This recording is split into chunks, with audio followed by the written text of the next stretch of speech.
So we come to it at last, the great battle of our time. In the snows of Bjornling's gathering, we return to SFO Grimhammer as the Beastmen and the Lizardmen clash in a tide of monsters and minotaurs. Taurox the Brass Bull leads the Brayherds of Khorne, and the Minobus is coming out to play once more, but the Lizardmen of Xlanhuapec, the City of Mist, have pushed deep into the Dark God's territory, and Chakax the Eternity Warden, greatest of the Temple Guard, protects his Slan Lord alongside the Honor Guard of Hexadol. We got big armies, big funds, and big Slan bubble butts awaiting us on the battlefields of Warhammer 2. Hold on to them cheeks! So today, I am playing against Zach B. Sane. We played a bunch of games. He won some, I won some. You won't know which is which until the end of each upload, but we had some great battles. And Lizardmen have gone for a Temple Guard Corps here under the watchful gaze of Lord Weenie Tanuchli, one of the greatest remaining Slan Mage Priests from the second spawning. It's a ton of spells from a ton of different lores. A Bound Pit of Shades, unique magic missile, can stop Rampage map-wide with Ancient Mind, and can make his units unspottable.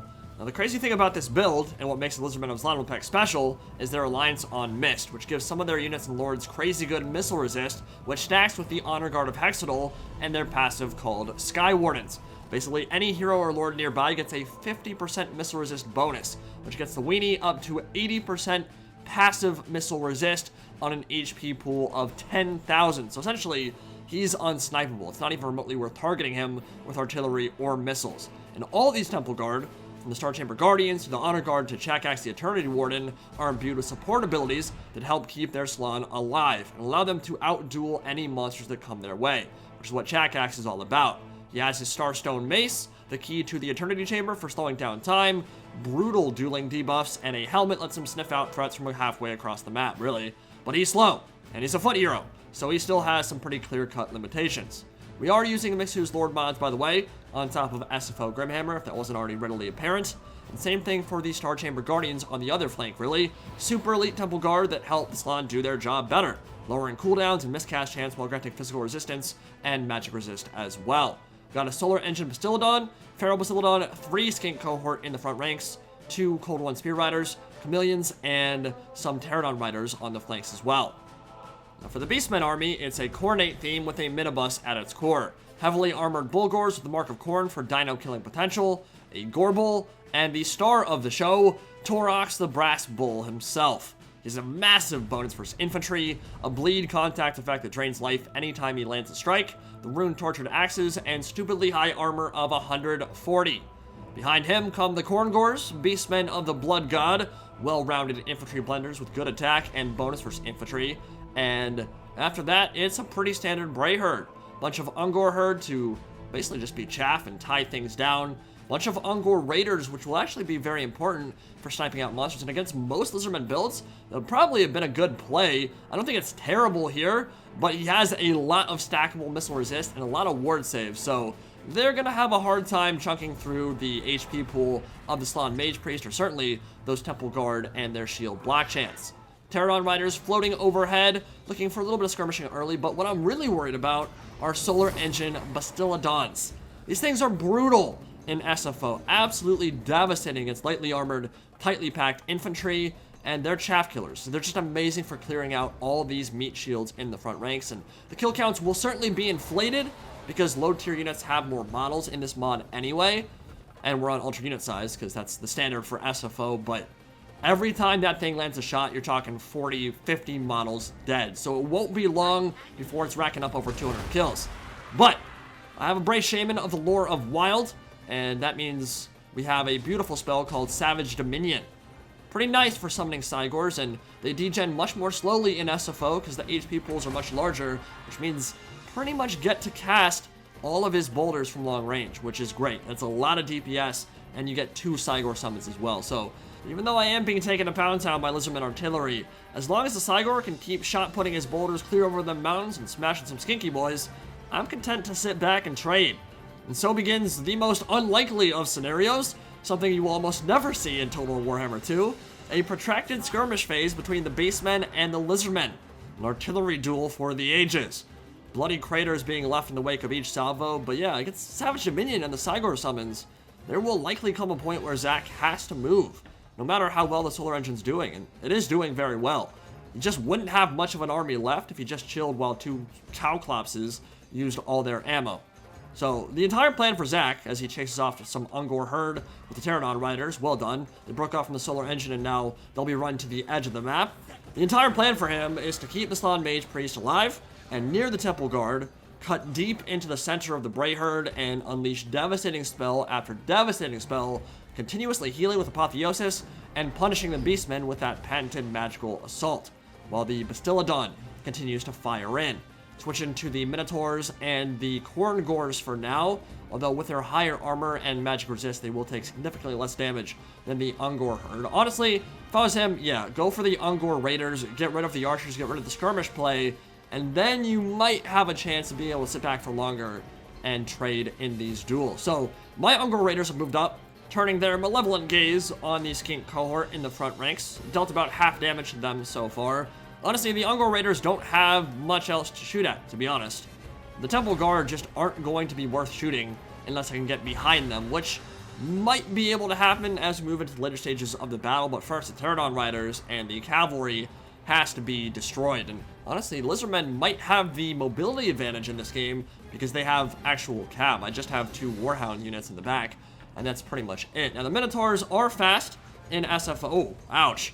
Guy got hit in the face with one of those beams of Chotec. Here we got Taurox the Brass Bull, and essentially what the Minibus is going to try to do is get around behind the Temple Guard, get rid of the Bastiladons first. If they can do that, then they can focus on rear charging the infantry. I have plenty of chaff, and Khorngors should trade relatively decently into these Temple Guard. If not outright win, they'll certainly trade okay, deal some good damage against them. Yeah, that Solar Engine shot barely did anything to the Khorngors, so the magic resist is definitely working out nicely, and so is the armor. Zach saw an opening on the Bestigors. A little bit overextended, chasing after some skinks. That patented Saurus Cav rush slams home, but they are Spear Riders. They cannot commit to sustained melee combat against the Beastmen of the Blood God. They'll start dropping pretty quickly. Meanwhile, a gorgeous Penumbral Pendulum from Weenie to Noochly, ripping a score wide open in and amongst 2 full units of Ungors, and they're just deleted from the game outright. Gone in a flash, well positioned and well timed from the Ancient Mind.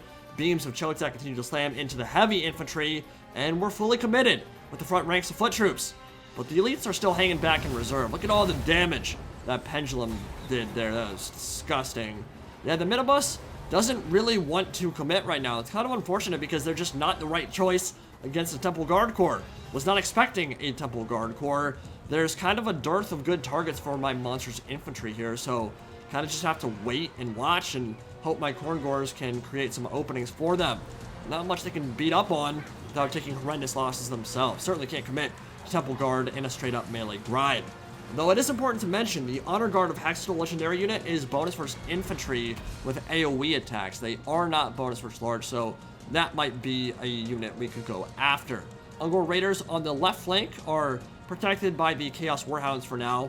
Minotaurs are in and amongst the Temple Guard and the Skink cohort, but these are the shield variant with armor piercing. They are not the bonus versus infantry or the bonus versus large variant of Minotaur. And Khorngors and Star Chamber Guardians going at it. Now, I was very curious to see how this particular fight would go. It's obviously going to be a very visceral experience for both sides. Lots of bleeding and dead bodies for the Lizardmen and for the Beastmen. But I think the Star Chamber Guardians might actually win that fight. They'll certainly crush these Ungor herd. There's a lot of chaff the Lizardmen have to cut through. There are 2,500 Beastmen on the field they have to deal with, and they've gone for a very elite army, which can be difficult in SFO for these elite armies to deal with all these numbers, because it still takes a long time to cut through all of that chaff. Gorbel and the Minotaurs have committed to the fight. Some of the Bulgors are hanging back, but a few others charged in, trying to get some armor piercing and to maybe chunk their way through the remains of those Temple Guard. Pterodon Riders have landed.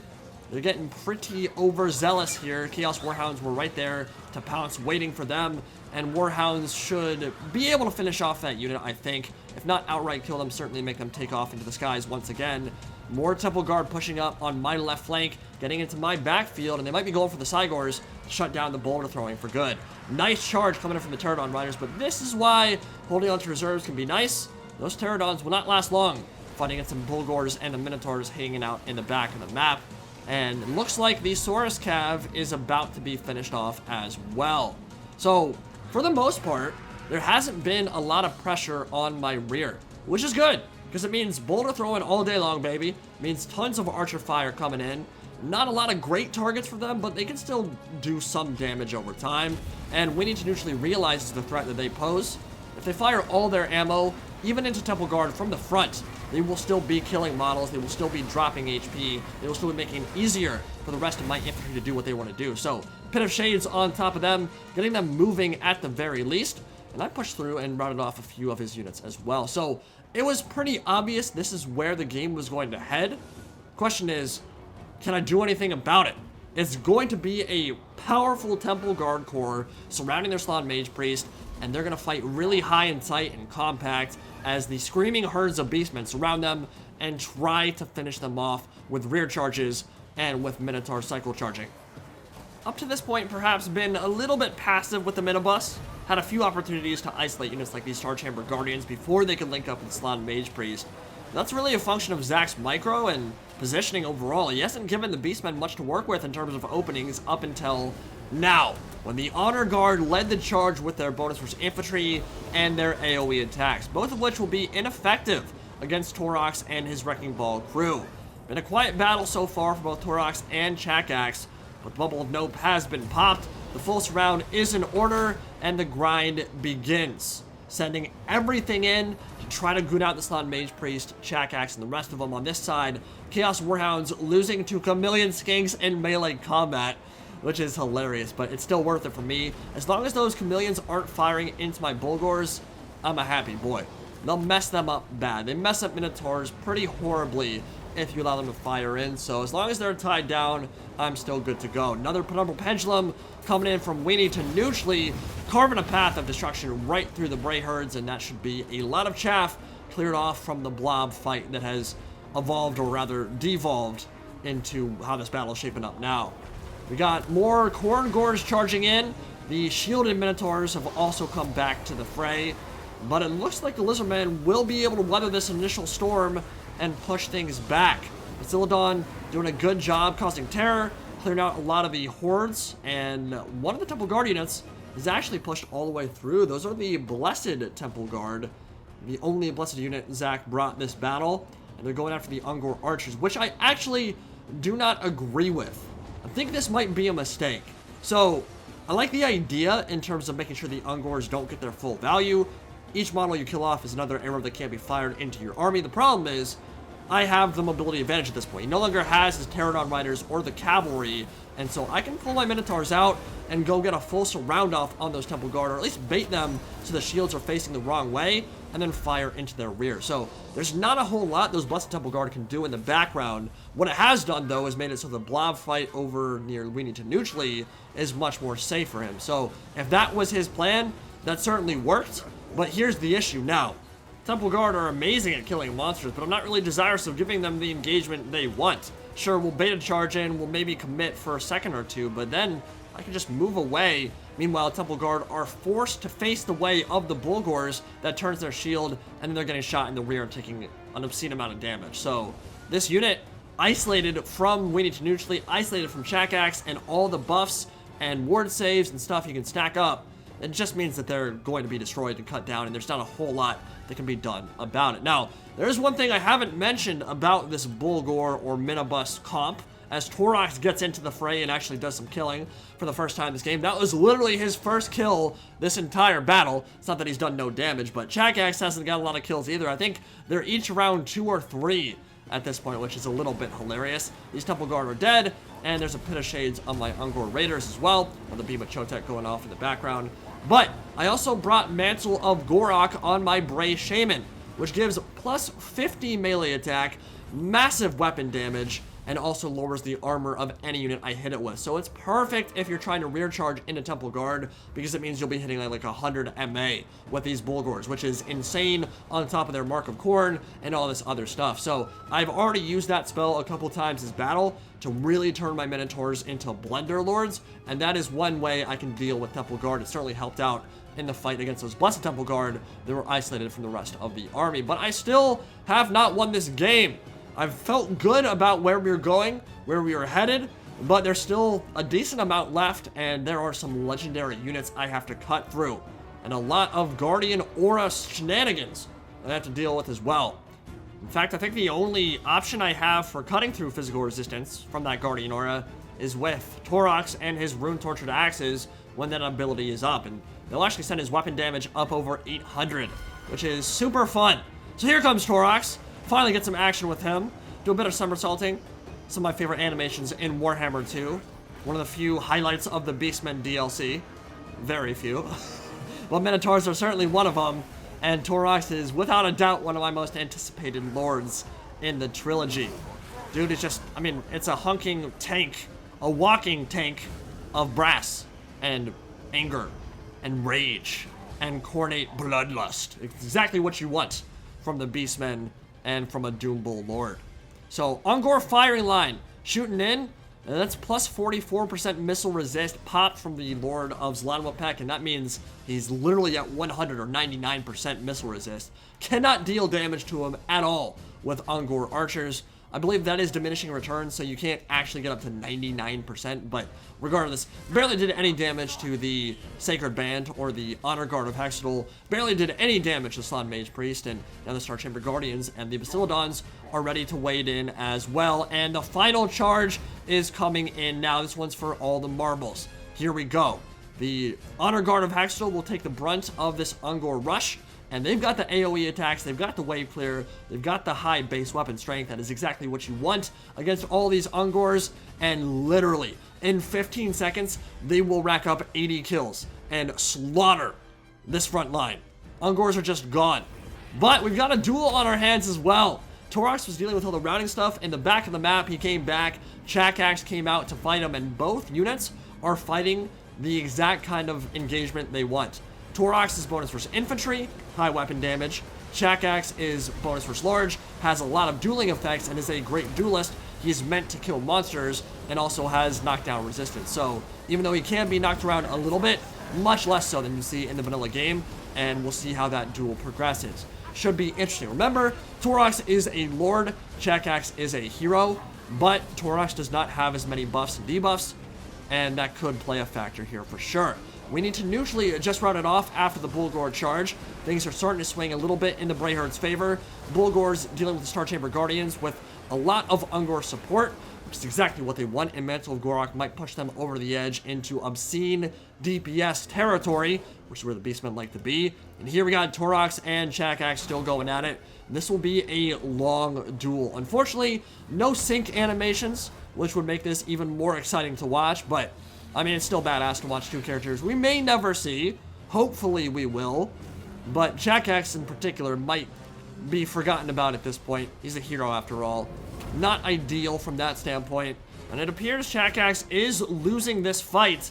And you might need some help from Lord Weenie to neutrally. But it's mostly a function of the fact that Taurox has 140 armor, almost 10,000 HP base, or at least more than 8,000. Which means he has at least 25-30% more health than a dismounted foot hero like Chakax the Eternity Warden. But you can see, the Gorbel, the Bulgors, most of the Minobus is in tatters at this point.